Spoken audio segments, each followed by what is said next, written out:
Park Jiyun is a PhD candidate at creative media at City University of Hong Kong.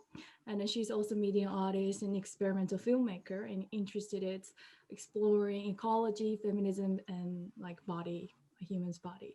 So because she's also PhD candidate and also an artist, I'm sure she can facilitate it, interesting discussion. So I'll hand it over to Jade and Jiyun, and then yeah, I will come back to just wrap it up. Enjoy the forum, and then I hope we can have an interesting discussion. And thank you very much for coming. And then I'm very honored to invite it amazing speakers. Okay, welcome.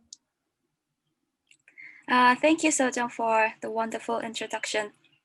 And each of the speakers will present about 10 to 15 minutes. And after that, we will have an open discussion and question and answer section. So I will gonna start with Caroline from City University, Hong Kong. She recently graduated. And she is a Hong Kong-based independent art critic and curator. So we will not gonna have separate Q&A session for each speakers. So if you have any questions, please leave your questions in the chat box, then we will check it out. So yeah, let's have Caroline. Okay, hi, very nice to be here. Thank you so much for having me. So yeah, let me share my screen first.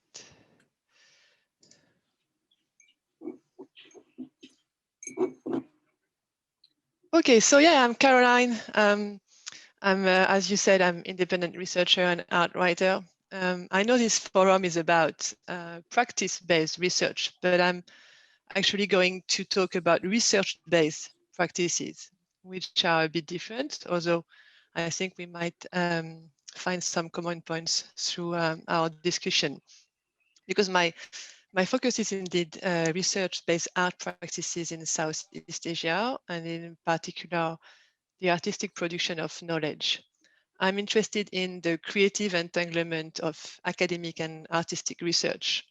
So I'm currently developing a website in collaboration with the Gwangju Academy of Fine Arts that will gather and analyze various case studies of research-based art practices in the region. So let me start with this quote from a Vietnamese artist, Nguyen Trinh Thi. It's coming from her 2016 film, Letters from Panduragan. So the Vietnamese artist spent actually 2 years visiting the Cham ethnic minority in Vietnam, inquiring about its transformations and customs. And in the film, she conducts interviews of the local people, actually like an ethnographer would do.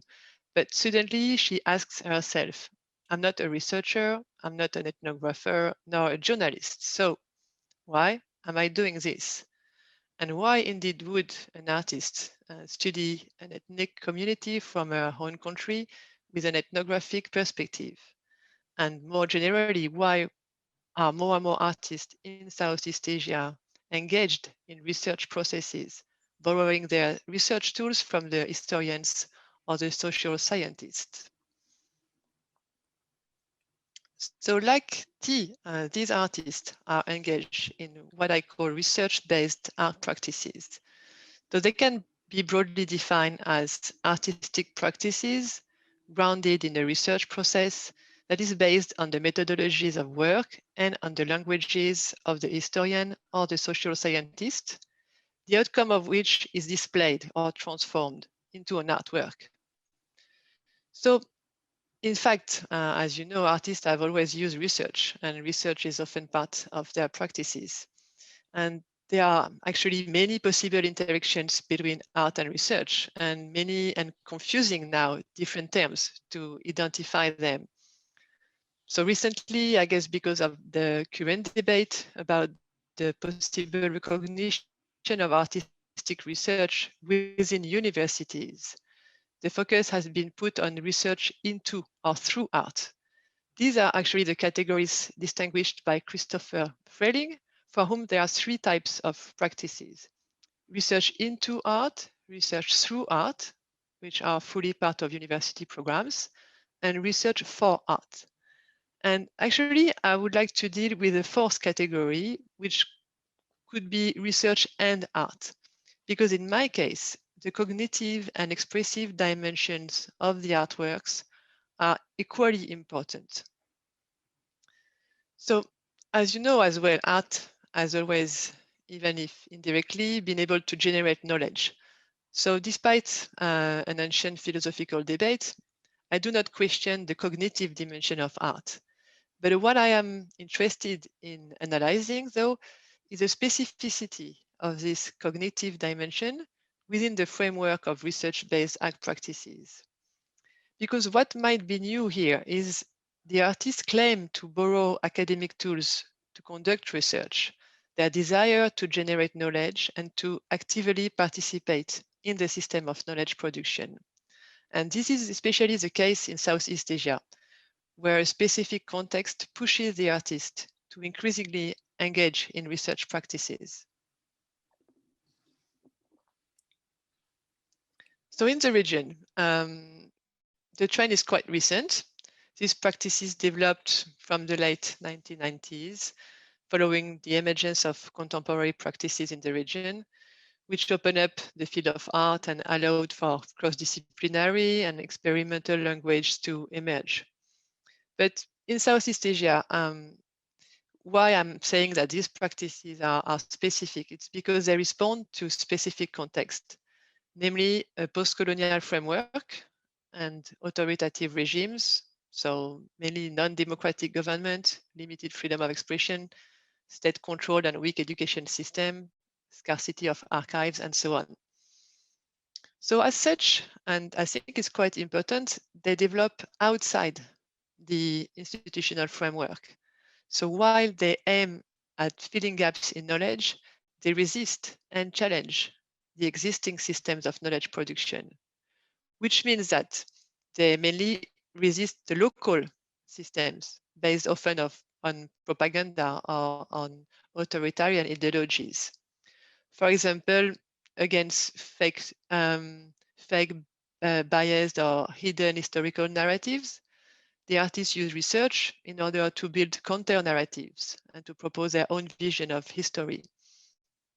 A good example would be Vietnamese artist Tiffany Chang, who proposed a vision of history of the boat people against the official Vietnamese narratives.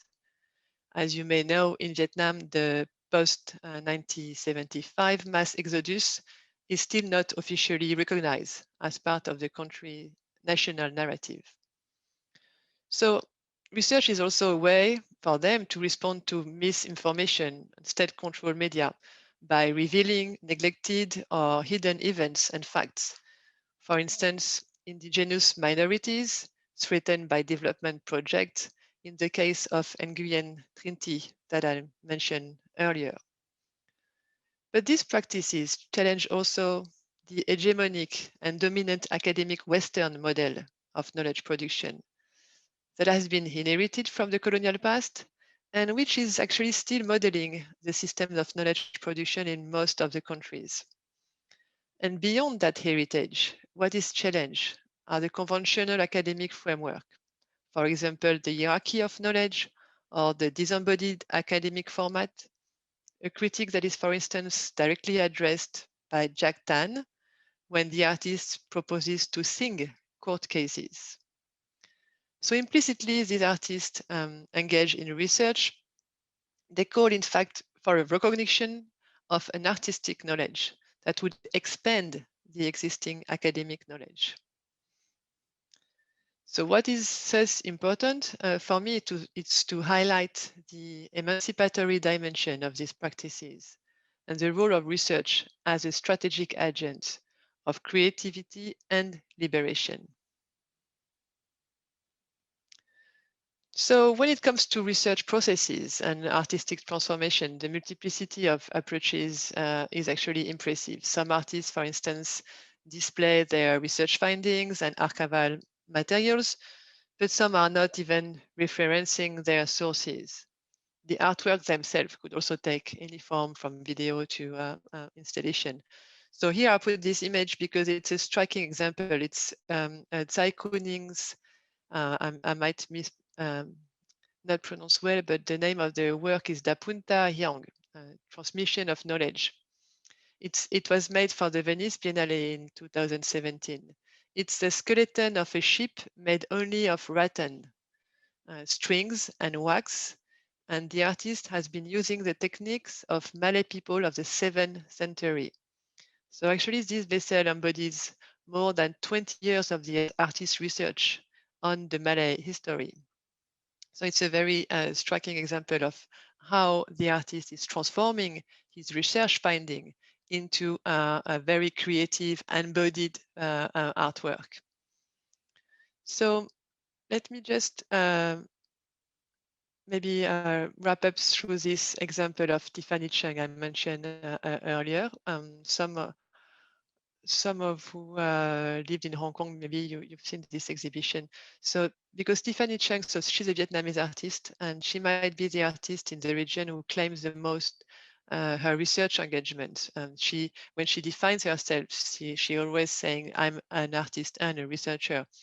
And for the Vietnam Exodus project, so this is one of the images you can see, she displayed all the documents from all kinds of sources that she had found. She aimed at demonstrating the existence of the boat people, and in particular, the existence as refugees in Hong Kong, where they have been kept in closed camps, very often in inhuman conditions. So she has mainly done her research in Geneva at the United Nations High Commissioner for Refugee, but also she met many former refugees in Hong Kong. So her academic research is very wide. She worked as an ethnographer, as a historian, but also as a geographer, because she's drawing maps that I will show you just after. So in front of the accumulation of archives, like you can see all these files, the public cannot but recognize the existence of the boat people. And again, it's her counter narrative against the Vietnamese official narrative. But when you look at so this is one of the maps she's been drawing. And so when you look at the visual interpretation of the research outcome, what is striking is the freedom with which she uses cartographic language and conventions. So here, for example, so this is the Hong Kong territory. There is no caption on the map. The artist represented the refugee camps, but the absence of date maybe creates the feeling that they are still operational, when they are all closed. And beside the dynamic of the red color suggests that these camps were the centers of violence, or that they were perceived as threats. You can also notice that the design is quite attractive, and Chang uses beauty to trigger the attention of the public. Once viewers start looking at her work, they will notice or discover facts that they might not be aware of. So in her case, her practice could be characterized by a combination of evidence and affect, cognition and aesthetics at the service of an original form of what I call cultural activism. So in short, what is interesting is I've been trying actually to define this very original form that I call artistic knowledge. So this is a list of non-exhaustive of the feature of this knowledge. So what is important is to underline that it's a fragmented form of knowledge.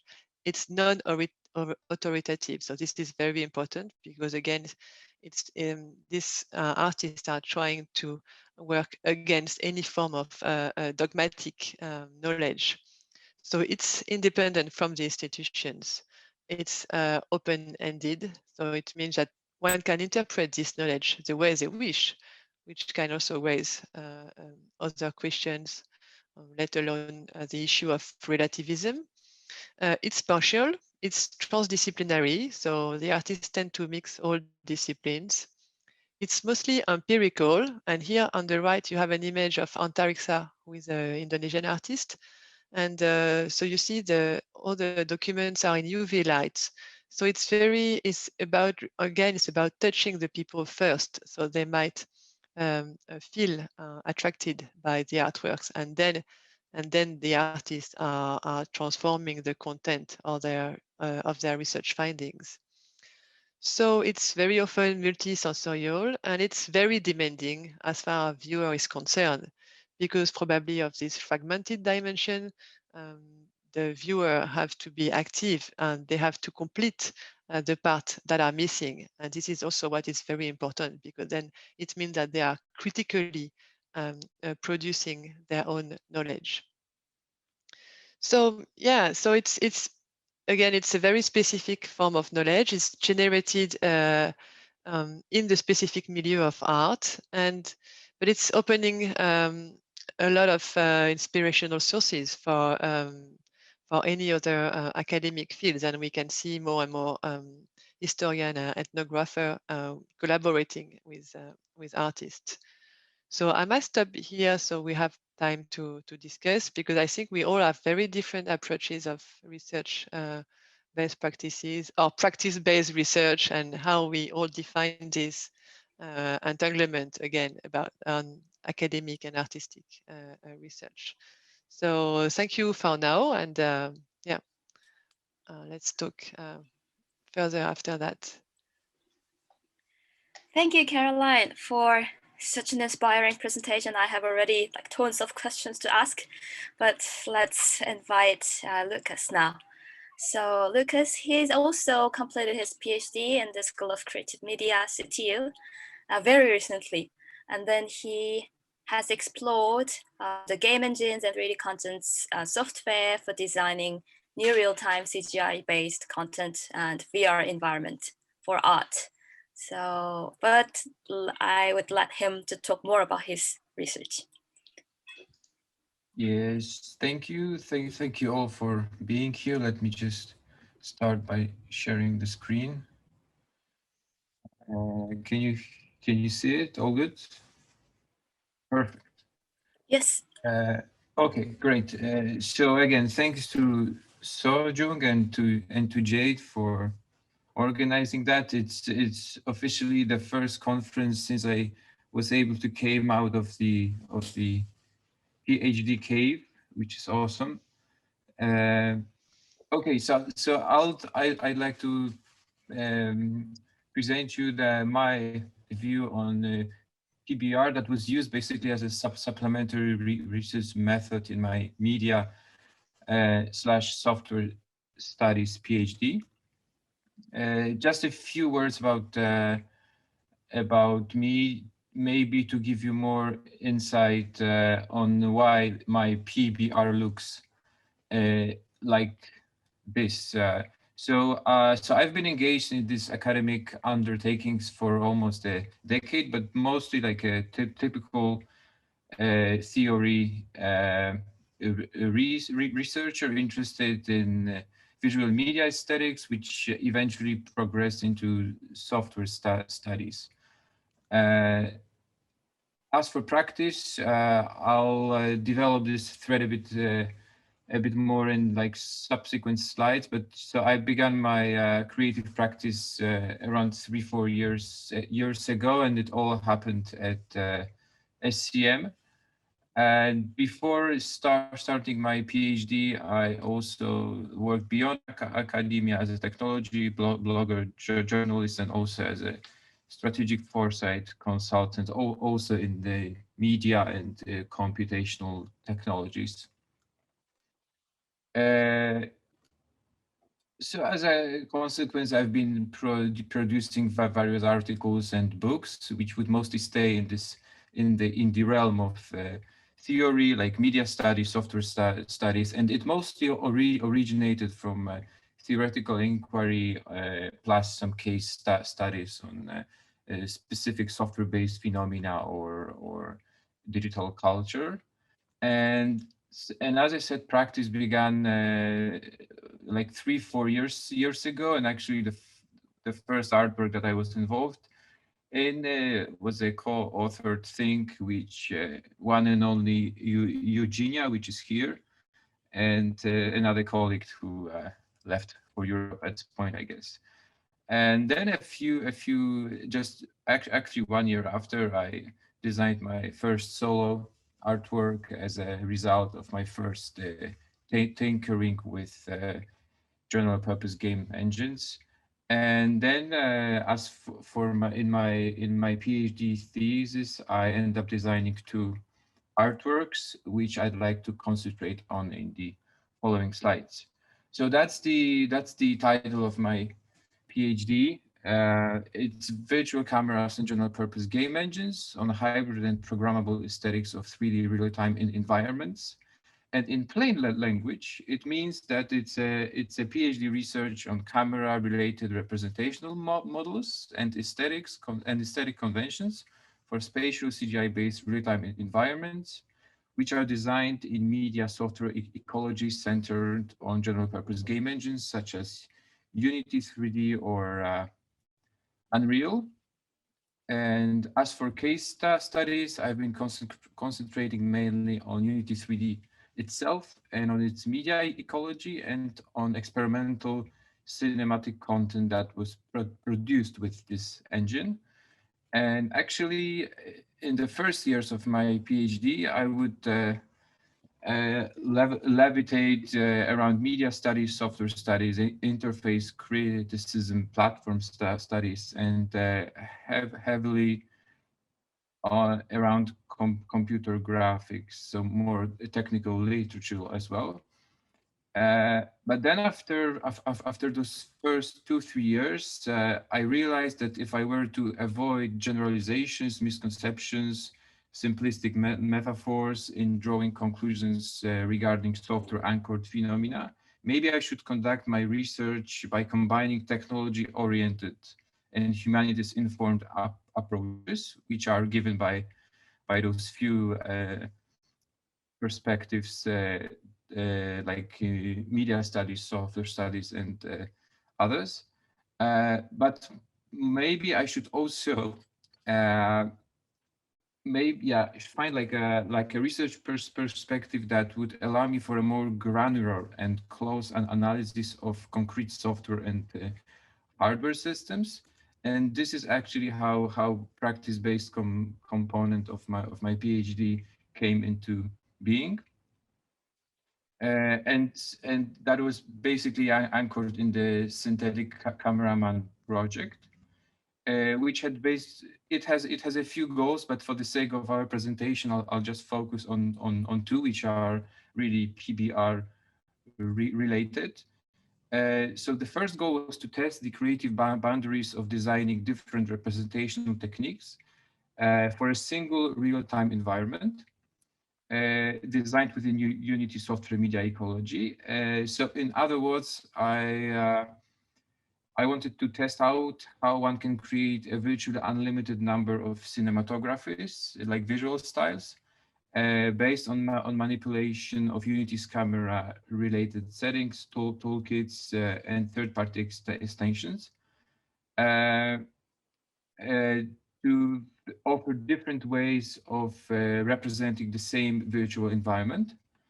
And the other aim was to see if the prototypes can illustrate that by taking advantage of the modular and processual materiality of a virtual scene and of a diversified ecology of toolkits, one can design not only new types of hybrid content with programmable and dynamic aesthetics, but also one can design new types of content that can transgress the boundaries of any single medium. So come up with a content that stays somewhere in between media.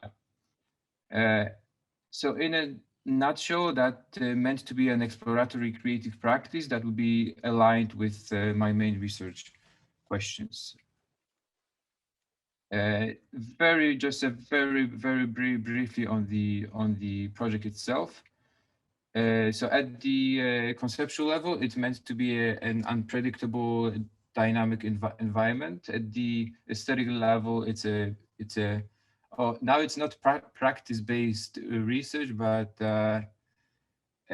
physically based rendering. So it's a photorealistic environment captured with different and dynamic representational models like cinematography, and something that I called widened photorealistic spectrum. And at the technological level, it was an identical Unity 3D scene with different camera programming.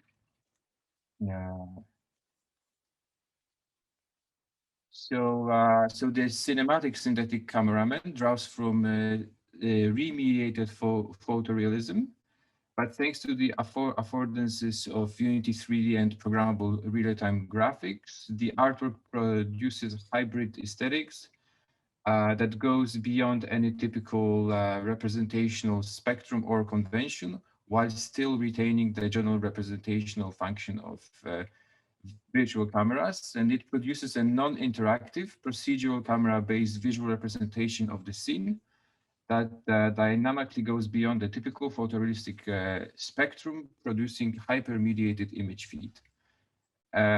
So in a nutshell, it follows a speculative approach towards synthetic photorealism. Camera here works as an observer that is at liberty to shape only the representational process by independently manipulating its settings while not being able to interfere with any objects in the scene. So here observation works as representation, and the synthetic cameraman VR, it both explores and questions the potential of seemingly unmediated and raw insight into a virtual scene by combining a user-controlled first-person view camera with its role as an actuator that can impact the environment. So it's thanks to a user-controlled HMD camera. It is a first-person. The camera is a first-person representational apparatus as well as a real-time actuator that can trigger how the seemingly uncontrollable eruption is unfolding. And so here observation works as both as representation as an action, because through your gaze, the user can control time flow, rock velocity, and some camera exposure settings in real time. I don't have any demo for that because it for sure wouldn't work, because those things never work online. So let me focus on PBR in my research. So first, the theory behind choosing the PBR approach. So I thought that it would work as a complementary approach in achieving a more nuanced and in-depth understanding of the objects of study. I also hope that it would help me to gain new knowledge or insight due to a high degree of contextualization of the objects of study. And what actually ended up being the most productive. So I think that it, through produced artworks, it provided new knowledge originating from practice and from the outcomes of that practice, as well as additional illustration and evidence in support of a theoretical argument presented as text in the thesis. Because these artworks ended up being one chapter out of 7 or 6, seven chapters in my thesis. That was the last chapter, the last case study chapter, let's say. And how it turned out in real life. So in real life, it ended up being a supplementary methodology that was added quite late in my research. So I did I made both the artworks, and I came up with the theory for these artworks in my last year of the thesis. So I was basically writing during the day, designing during the night. Awesome time. And it also enabled me to confront claims originating from close analysis and case study analysis of software system, which was Unity 3D, and some experimental cinematic content produced with the engine. So I could confront it with insights gathered as a result of hands-on exploration of the systems and their capabilities. And this is what I already mentioned. So in a way, it created a 10-month-long creative positive feedback loop, which would contribute original findings that helped for formulating more holistic answers to main research questions of the whole PhD inquiry. And last but not least, that was a perfect excuse to justify my growing interest in nights-long tinkering with programming and 3D design. Oh, I do have a demo, but I won't risk it. Let us have more time to talk after all the presentations, if you have any questions. Thanks. Thank you for your presentation. It was really interesting, as I am also struggling with this PBR theory implication part. So I hope that we can have more discussion. And now I'm going to invite Nina, who is currently a PhD candidate at Sensei Lab Monash University. She is an interdisciplinary artist, researcher, and developer exploring new possibilities of human-machine relationships. Yeah, so Nina? Thank you. Yeah, thanks so much for having me on. This is super interesting. It's nice to hear other people's stories, I think, with the same kind of practice-based PhD. So yeah, my name is Nina, obviously. I'm doing my PhD. I'm in about my final year now, and it's practice-based at Sensei Lab at Monash Uni in Melbourne.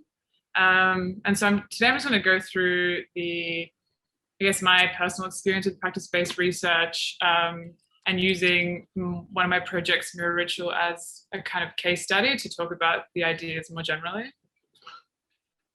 So yeah, I guess in my experience, practice-based research follows this kind of cycle of these 3 stages of ideation, like coming up with theories and ideas, I guess, moving to development and then testing. And I use the word testing, but I really just mean kind of putting it out in the world. So anything like exhibition, anything just having people experience it and use it, that kind of all the same thing. But in reality, it's not like kind of a linear process. In my experience anyway, it kind of jumps between all three stages in a lot of like crazy ways. So you'll probably see that in my journey. So yes, Mirror Ritual was the first project of my PhD. So this whole journey is about 2 years long from start to finish. And I guess it's still being developed now. It's kind of not really finished even now. So yeah, I just want to talk about the various stages that I experienced in terms of ideation and how they all kind of fed into each other. So at the beginning, when I was kind of coming up with ideas, yeah, I had a lot of just ideas and intentions that I wanted to explore. Most of these came in the form of questions. So I was interested in emotion detection and effective computing, kind of asking myself, like after a little bit of research, asking myself what really was the goal, the point of emotion detection, and really what is emotions. Because I think what I was trying to do is actually try and find a way to have effective computing systems that really genuinely engaged people. And I didn't really have these questions written down, but in retrospect, these are the things that I was curious about. I just didn't really have the language to formulate them, I guess. Yeah, and these questions all centered around that general feeling that I've kind of followed up until now. And the feeling is basically that the technology is being used well, underutilized or misutilized, and that if they were kind of applied with a fundamentally different goal or expectation, they could create truly new experiences that could maybe even reveal something about humans. So yeah, this idea basically that I started to play around with at the beginning of my PhD kind of just got advised by my supervisor, John, to just make something when I had all these ideas, which I think was probably the best advice I could have got, the best advice I got through my whole PhD. Yeah, so I started playing around with emotion detection models at the beginning. So just what was available online open source, and I plugged it into a text generation system. And so the idea with the system is that your emotion is detected in real time, and then this is mapped to a generated poem. And so using the interface initially, it helped me to refine parts of the experience. And so in a way, it was very autoethnographic. I was developing it, and at the same time I was using it. And so those my experiences with it kind of shaped how the design actually evolved. There's another screenshot. Yeah, so for about 2 or 3 months, I was just developing and iterating until it got to a point where I felt like it was starting to kind of work for me in the way that I intended it to. And then the next step was just to transform that into an actual physical interface that other people could use rather than just having it running on my laptop. So I started producing sketches and designs for how it would look.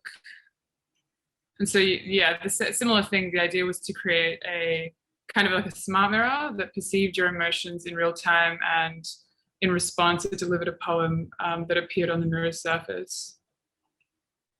And so just some work in progress photos. We started to build the first version at SensiLab. It was basically just a really simple DIY smart mirror. This is the first day that it all came together, which is probably about 2 years ago now. And yeah, before building it, I didn't really grasp how the experience of actually using the mirror would feel. It definitely became more from confronting when it was like the actual physical mirror, and felt like more of an embodied interaction. I think it was just nice to get away from the laptop, because that already has so many feelings and behaviors associated with it. And so I continued to tweak the system while also just using that physical interface. And it was the kind of first iteration of the work. And so we basically wanted to put it out and see what people thought. We did a kind of structured evaluation for a paper, but we also just had it sitting in the lab for quite a few months. And I could kind of gauge how people were reacting, and also got to talk to people about it kind of like on a daily basis. Because I mean, obviously I like the idea, like I like the experience, but if it didn't make sense to other people, then I feel like I'd kind of failed in what I was trying to do.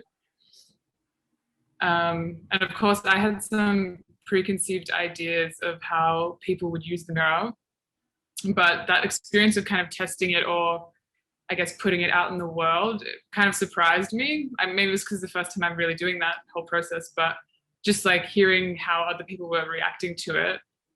It was surprising, you know, when people didn't really like engage or didn't really get it, but I think probably more surprising when they like did have the same experiences that I was having. So that was quite exciting. This is one poem, for example, I think probably one of the first moments I had that kind of realization. So, I mean, I found this screenshot and I read the poem and I didn't really think much of it. But then later I talked to Sam about this screenshot in this moment.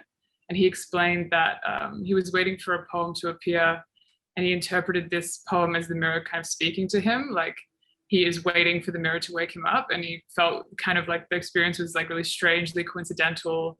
So yeah, probably one of the first moments that I saw it working in the way that I had intended.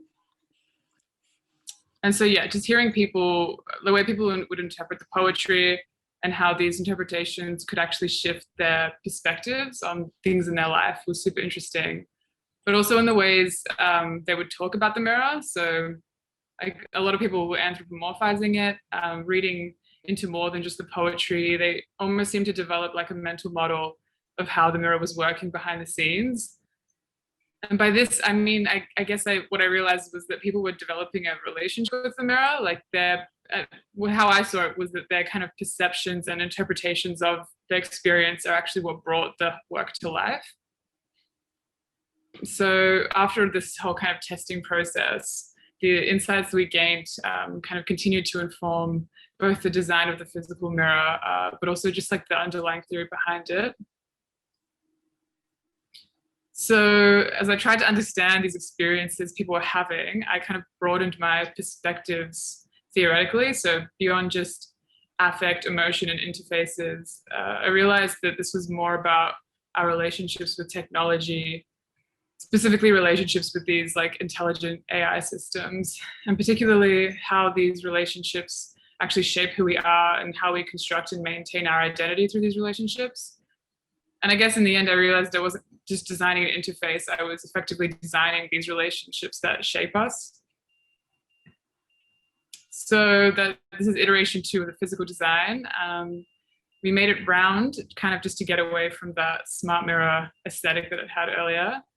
And here's another kind of more recent picture of where it's at now in terms of fabrication. So Elliot at the lab is kind of working on this, and he's kind of making the back look quite slick, like a real product, which is super exciting. And also I have exhibited it once so far, Sojung there at TEI in Sydney. So we basically, in terms of like exhibition, we found that it does work well, but the real value was more in the long-term relationships that could be fostered with this kind of technology. And I guess these insights of just kind of putting it in the world, they formed inspiration for the other 2 projects that I'm working on in my PhD. I don't really have time to go into either of those, but I guess they involve more kind of personal, domestic settings where the engagement with the technology extends over a longer period of time. And so, yeah, I guess to summarize, my experience with the practice-based approach, it led not only to interesting like artifacts being created, but really interesting perspectives on the theory.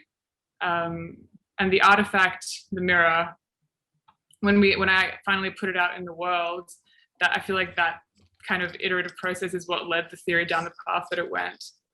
And although the theory that emerged from it really helps to frame and understand these experiences, I still get the sense now that the artifact has some kind of like hidden knowledge, which I guess like still I'm not finished yet, so I'm still trying to uncover what that is. So yeah, thanks everyone. Thank you so much. It's gonna be interesting to hear more about your other project as well, but for the time's sake. So, and yeah, let's hold the question for the session, Q&A session. And I would like to now invite Marty Miller, who is currently studying at Hong Kong PolyU. So he's using photographic medium itself to implicate its importance in our lives. And so he's looking at the shared experience of the world and technology that connects in our daily life. So, hi, Marty. Hi, everyone. Can you hear me? Yeah.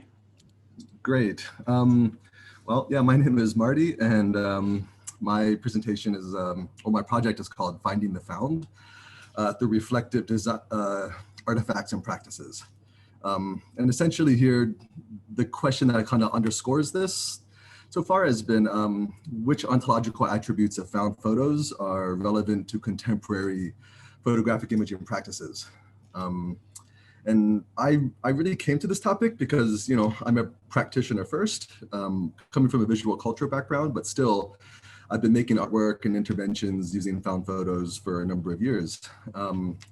But because actually practice-based approaches are not really accepted in my department, I've had to do a lot more thinking than I planned to really justify my approach. That's more intuitive to me. So, you know, this process has been valuable. So I'll be really focusing more on the methodology that I'm working with rather than the specific artistic works today, because I'm realizing that really finding and discussing ways to situate PBR within, you know, within research contexts like mine could maybe be useful for other people too. So I came to this topic, yeah, through, you know, my interest in found photos, and I'm generally defining these as photographs which have suffered some disruption from their past histories of contextualized use. But because of this unique attribute, I'm actually proposing that they allow us to reflect on some overlooked relationships that we have with image making. And the way that I'm choosing to do this is by adopting a reflective design framework to locate these relations and look at how they operate. So yeah, I have some affinity for this quote. It says, "We define reflection as referring to critical reflection or bringing unconscious aspects of experience to conscious awareness, thereby making them available for conscious choice." Well, when a kind of applying this more towards an image ontology point of view. It's basically asking us to look back at the act of looking itself, to notice the act of noticing, you know? And we tend to do this through our relations with reflective objects. So, you know, syncing my methodological approach with these found photo attributes can be difficult because, you know, or at least very complex. Because, you know, as one of my favorite media philosophers, Willem Flusser, says, anyone who is involved with apparatuses is essentially involved with black boxes where one is unable to see what they're up to. Now here, Flusser is basically, to him, this apparatus involves a network of qualifiers that actually exert influence over the photographic encounter. And this encounter is one that has actually blurred relations between photo taker and photo viewer. And as a result of these blurred relations, there's actually an increasing need to move away from a dependence on the representational qualities of the photo alone to understand its impact. You can see there on the left side of the axis. And instead, it's actually asking us to move towards recognizing a more embodied experience of noticing within the context within which a photo is encountered. And that's more on the right side of this axis. So this is generally this ontological shift between a more traditional way of thinking about how images exist in the world and one that's based a lot more on new materialisms. So as a result, I've actually been able to sort of have two focuses going on simultaneously. And, you know, one is much more focused on the representational qualities of the image without questioning their relation to the context of finding.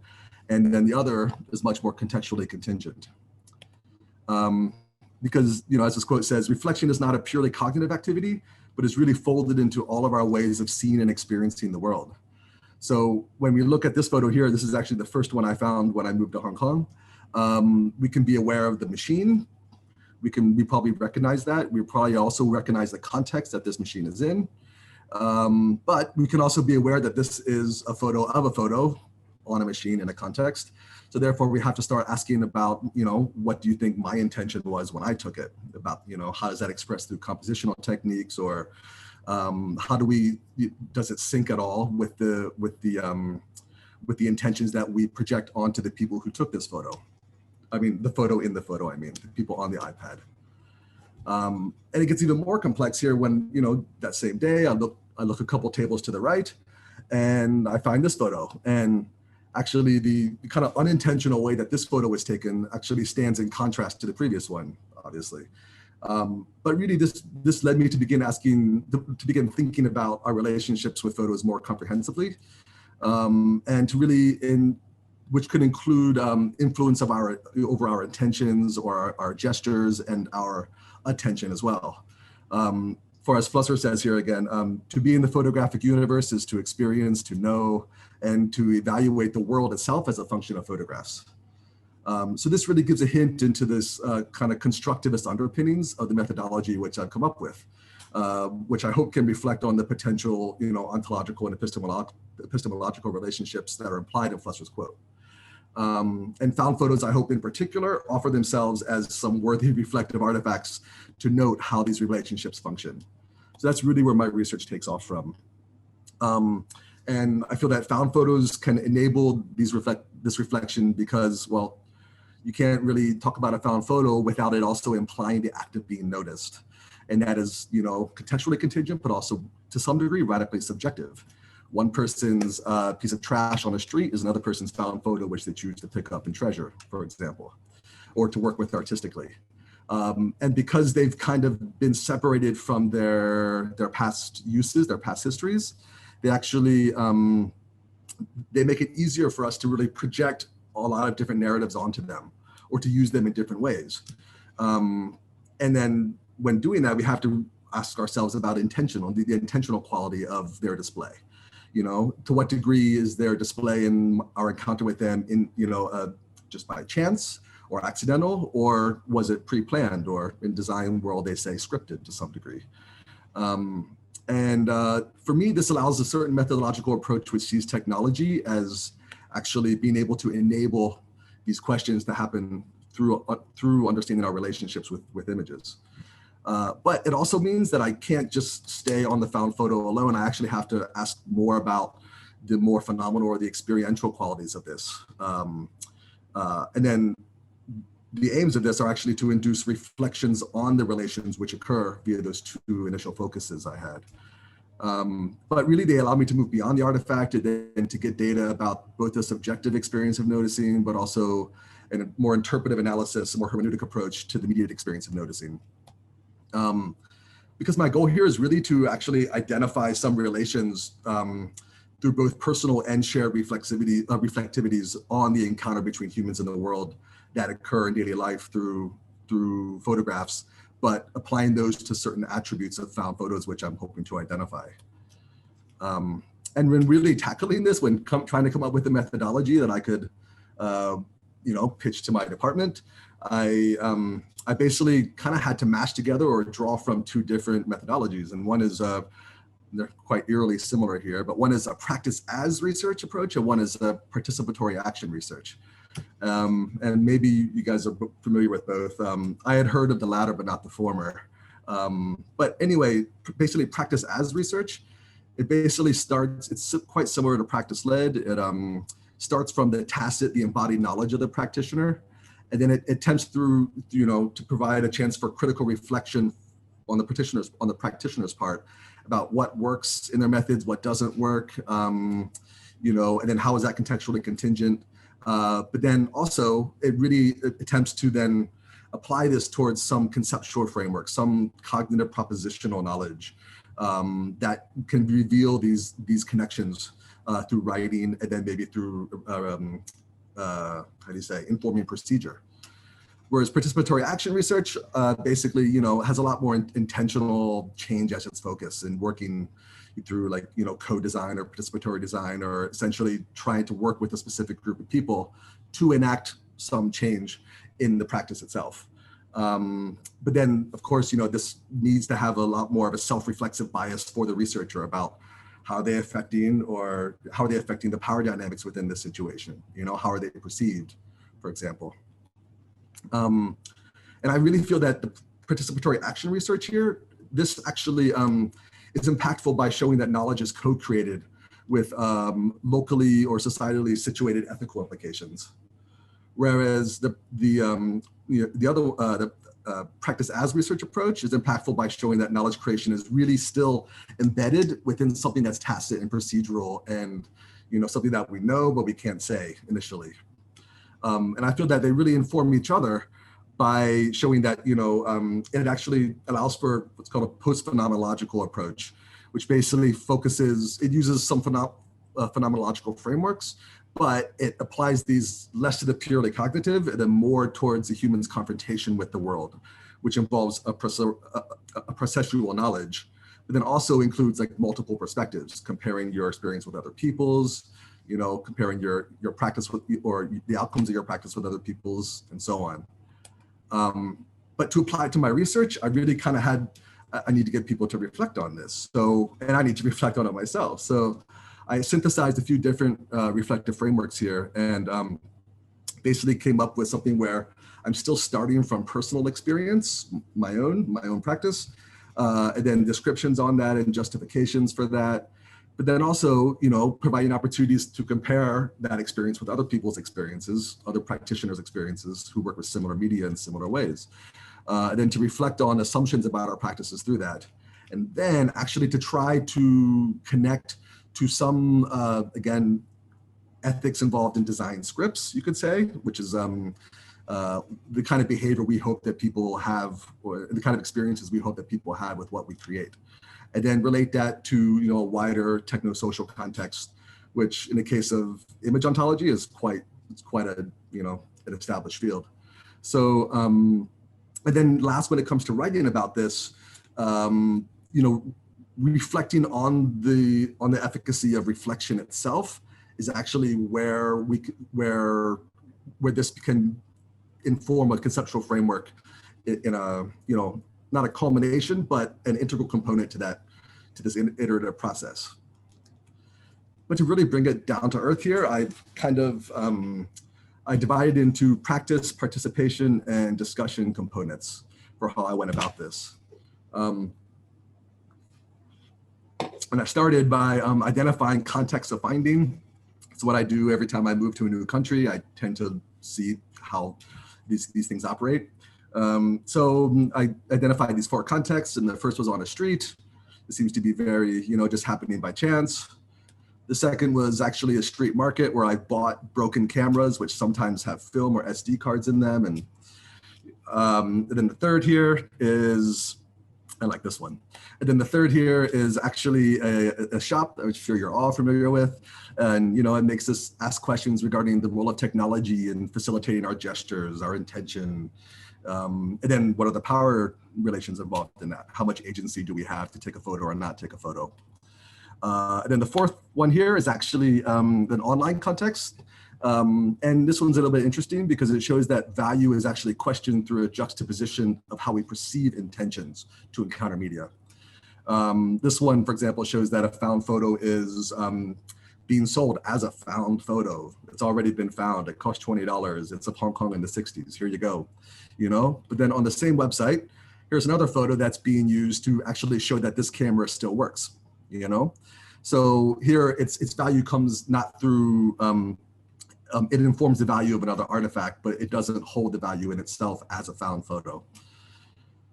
So basically, I was identifying these as I was also interviewing practitioners and trying to locate their work on that initial axis that I talked about between the more representationally biased and a more contextually contingent experience with images.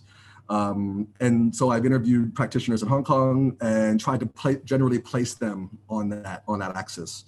And at the same time I was doing this, I was continuing with my personal artistic practice and, trying to differentiate, how that practice is informing my own subjective experience of noticing. Because again, if I'm going to follow a participatory action research model, I need to have a certain, maybe a priori set of codes that I'm sensitized to that that can basically help me be reflexive about my own blind spots within the context that I work with, especially if it's with a group of people. So I did like a residency actually at a biogas laboratory where I was working with found photos and paying attention to how it is that people notice things and why they notice them and how that's part of an institutionalization for teaching how to notice things in certain contexts. And then I did some exhibitions where I was focusing more on the technologically situated nature of what we notice, that's a little bit more akin to the questions related to those iPad photos. And then more recently, I've been working more with this performative project where I've exchanged, I'm a white guy, white male from the US, so I'm in Hong Kong, it's this post-colonial context, and there's certain things that I need to be aware of, which I'm sure I'm not necessarily aware of. I have certain blind spots.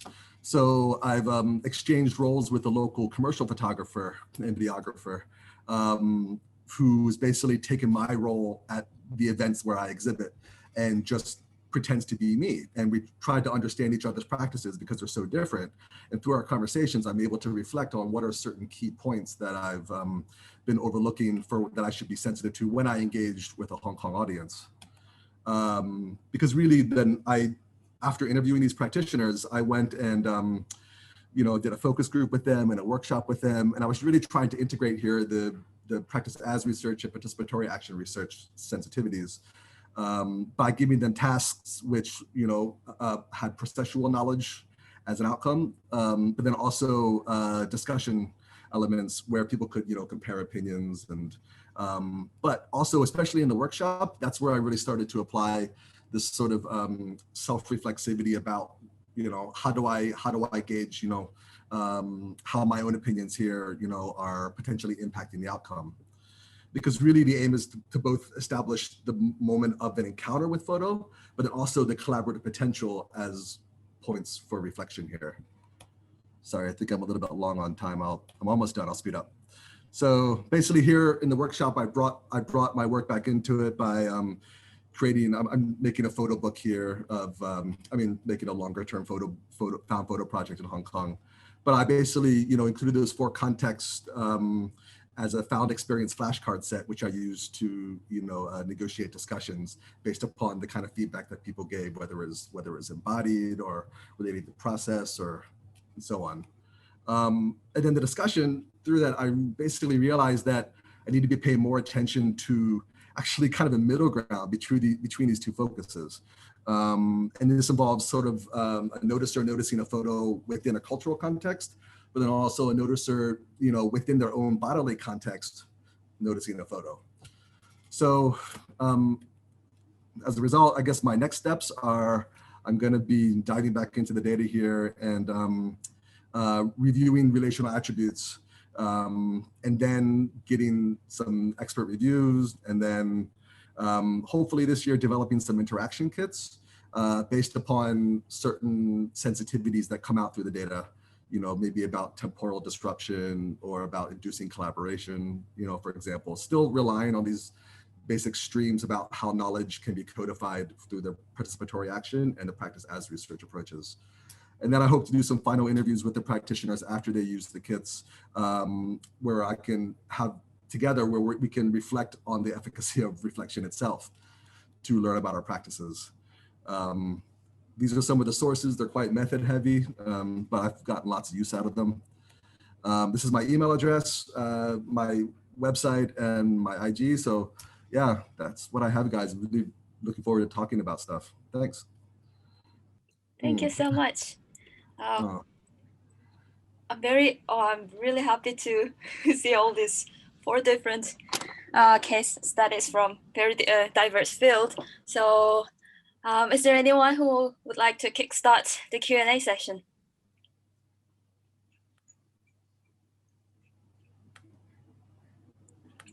Then I would like to start with just my reflection on these presentations. So there are, I'm as the one who is currently studying practice-based research, I find it really interesting to see like different kinds of words that came up these presentations. The research-based practice, practice-based approach, complementary method, or practice as research. But the core thing is, for me, I found that it's all about knowledge creation.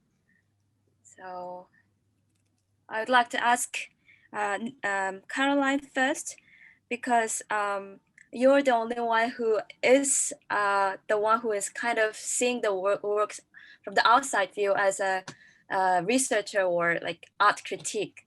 So how do you find the knowledge production itself, and that was your research topic, so in this practice? Because I mean, for me as an artist, I won't be able to see the words that you would find out as a practitioner because I'm in this practice. Well, it depends. I mean, okay, firstly, I think in my case, because I'm working on Southeast Asia, so again, it's a very specific context. So in this case, research works as a political weapon, if I may be a bit radical. So there is this political dimension, which is very important, and that is not part of your other research, because you are more dealing with science in a more general way. So that's the first thing. And then again, I think it's because I'm dealing with research-based art practices. Actually, the artist wish to engage with knowledge. So you were saying that in your case, maybe you won't be articulating perfectly the knowledge you might generate through your work. But in the case of these artists, I mean, they do academic research because they aim at producing a new form of knowledge. So they aim at filling gaps in the knowledge system of their country. That's the first thing. Or they aim at developing counter narratives. So then it's a challenge of what is already existing. And the third thing is what I was mentioning is really about questioning what is a system of knowledge today. I mean, and this is about questioning the role of science in our society. And I guess maybe here I'm like, I mean, Nina, when you are questioning emotions, you are trying also to build again this bridge that would link technology and emotions and body-based feelings and so on. So I think we are all trying to connect again what has been separated since the 17th century and the scientific revolution in Europe. And it's this heritage that is challenged. And obviously, again, in my case, because it's about Southeast Asia countries, they've been colonized. So on the top of this question, you have this quest for decolonizing knowledge and finding their own ways. Of course, I mean, nowadays everybody is talking about indigenous knowledge. I try to avoid this term. I think it's a bit too large and it says everything and nothing. But yeah, it's about finding again other modes of knowing, which would be based on intuition, imagination, of course, and art. And yeah, and so to move away from all these kind of divides that have been dominating the way we've been thinking for too many centuries. Mm-hmm. So I don't know if I answer your question or. No. Yeah, it's good. Yeah, I mostly agree with you. So, so anyone to jump in? Yeah. Well, thank you all for the wonderful presentation, and I was really amazed by all of different approach, but also the overlapping sort of spirits of the practice-based research or practice as research or semi-practice-based research, whatever. But I just want to ask you, because actually I also completed my practice-based research, but always it was difficult to meet the academic requirement and criteria, especially from the conventional academic standard. So I just want to hear more about how did you all kind of deal with that, all the academics criteria and standard, because I can see a little bit of dilemma or tension because our artistic inquiry and knowledge is very phenomenological. As Caroline said, it's very transdisciplinary, and also it's not really dogmatic, but still somehow we need to validate the knowledge or produce knowledge in a specific form.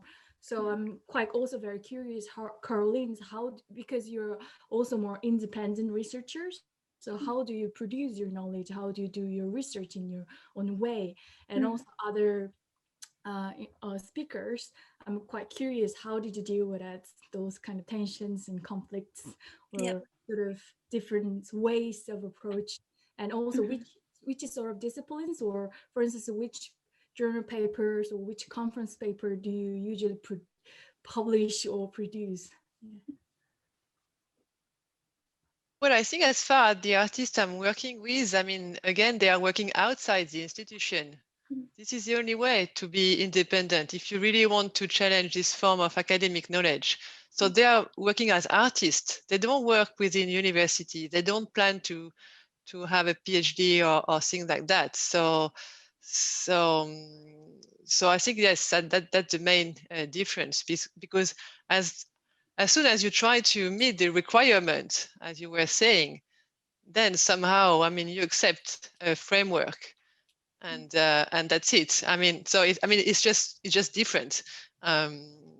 So yeah, if you want to be a bit more radical, you have to to step aside. I think, and also I think it's very important for also the way we assess things.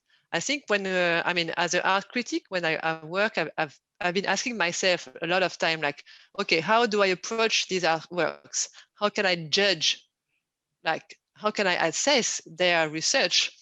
And then I thought, like, come on, I mean, this is not a question. I mean, then you are like, again, following this kind of trap from this way of thinking.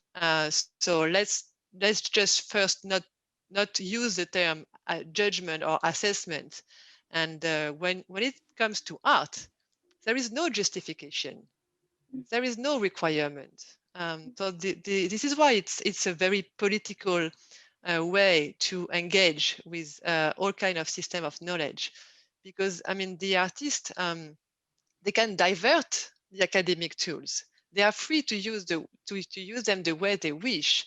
And this is why it's so powerful, I think. And because we can't ask them to give account, and I will never assess the knowledge they produce. It's not the question. So it's very important also to raise the good question. So this is why this knowledge is happening in the field of art only at the first stage. Then of course it can expand, because then we see the work, then we think critically, then scholars are collaborating with artists and so on. But it's a very long process. It's a chain. I think as Marty was saying, I mean, knowledge is like it's a procedure, so it's dynamic. So yeah, this is how I see things. But again, it's because I'm also independent and the artists are independent.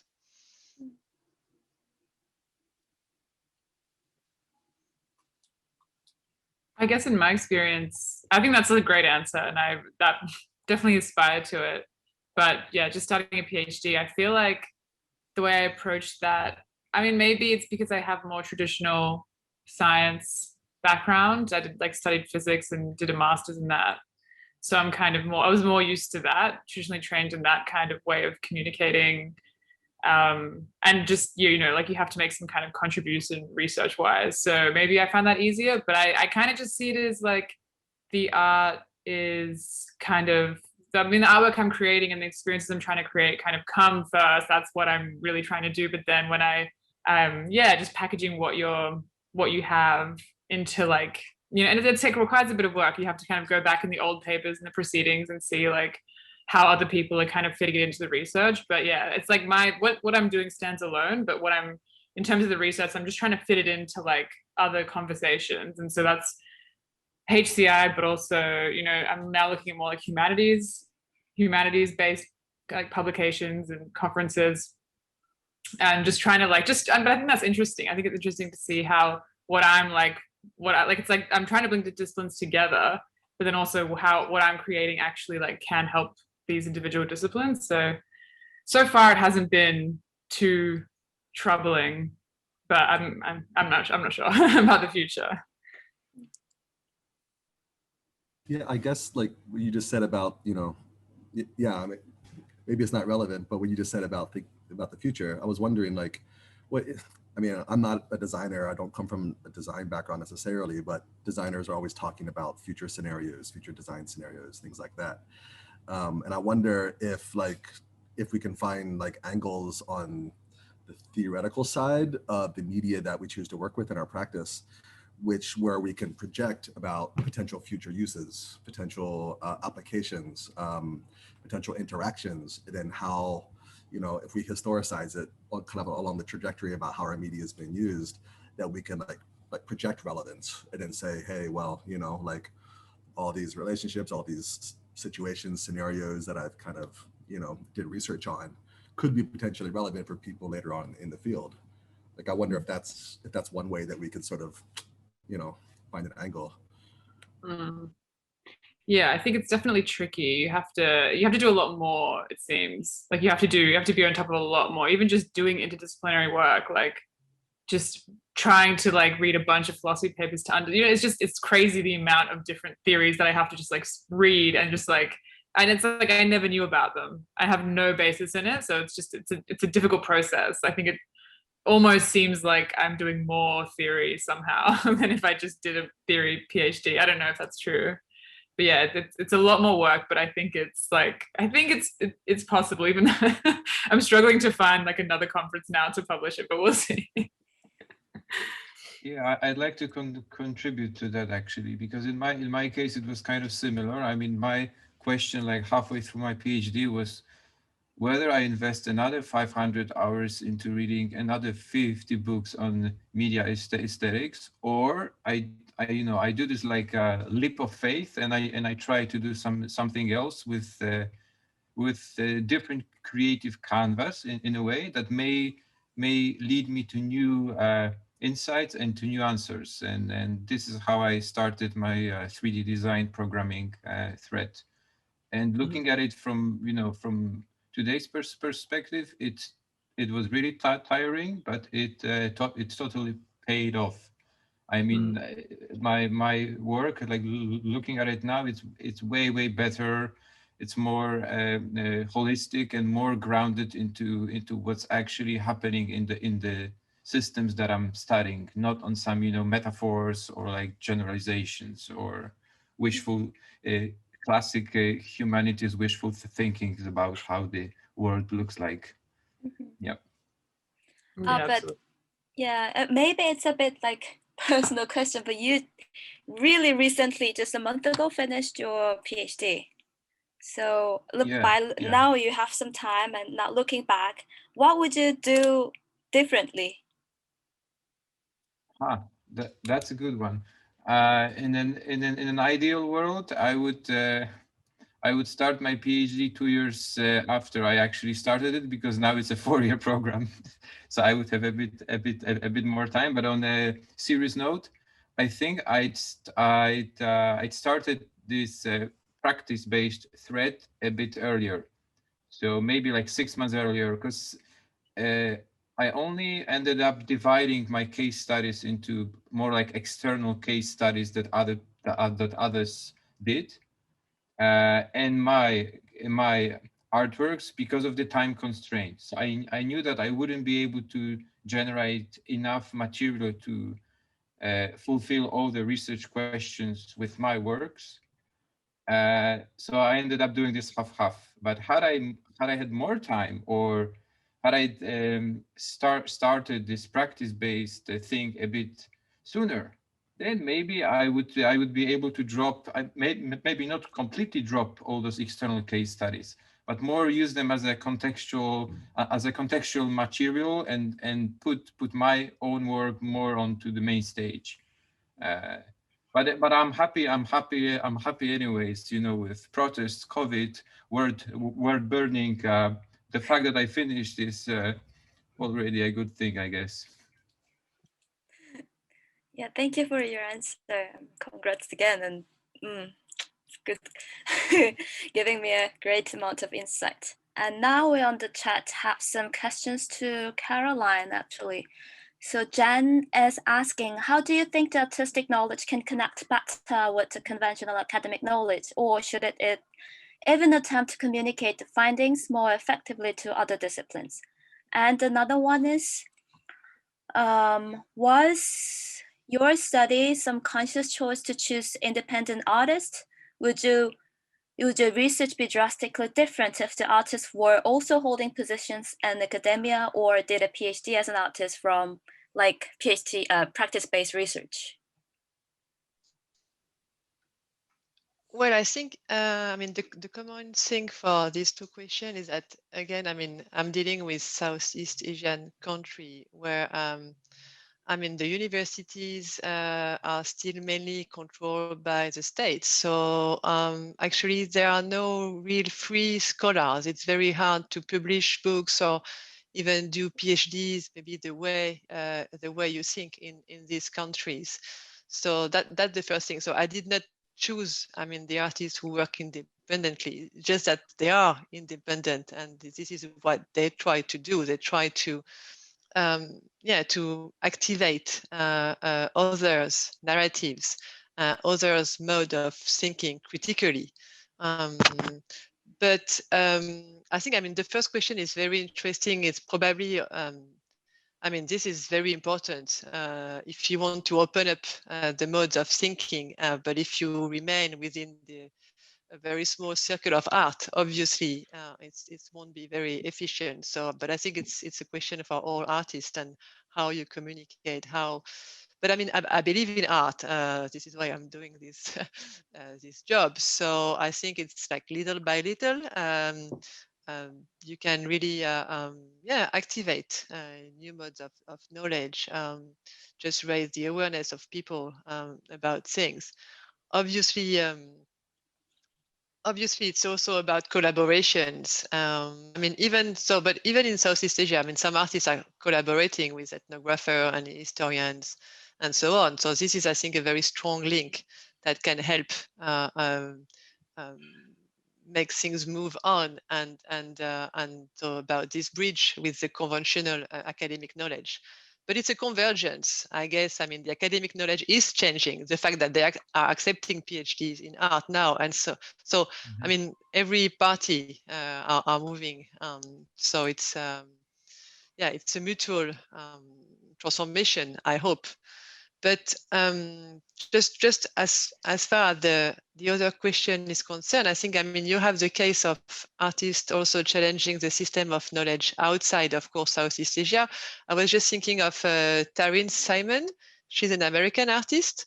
So I'm not sure she did she has an academic background, but I mean, they are also there challenging fake news and obviously how history has been constructed. I mean, this is not a specificity of Southeast Asia, I'm afraid. I mean, so we, I mean, constructed truth, constructed knowledge are everywhere. So the artists who are using research to try to unmask this kind of knowledge, I mean, they are working from everywhere. So maybe I could recommend you, Olga, to maybe to search for, I mean, American artists, because they are quite also radical in the way they try to really deconstruct the official American knowledge. They are, I mean, even in Texas, I think in Texas, there are still people at school who are learning about creationism. So the fact, you know, that, I mean, so the earth has been created by God and so on. So, I mean, there is also work that has to be done there. So thanks so much for your attending and participation in all the great presentations. And now I would like to toss the final microphone to Sojung to wrap up. Thank you all for coming and also sharing all your knowledge and ideas. And then we have next sessions on March 26th. And we invited the lecturers and professors from Hong Kong and Australia, and they will talk about how to teach practice-based research. So I hope you guys can join us and also continue the discussions. So thank you, everyone, and then we'll wrap up. Thank you. Thanks so much. Thanks. Bye. Bye-bye. Everyone, thank you so much.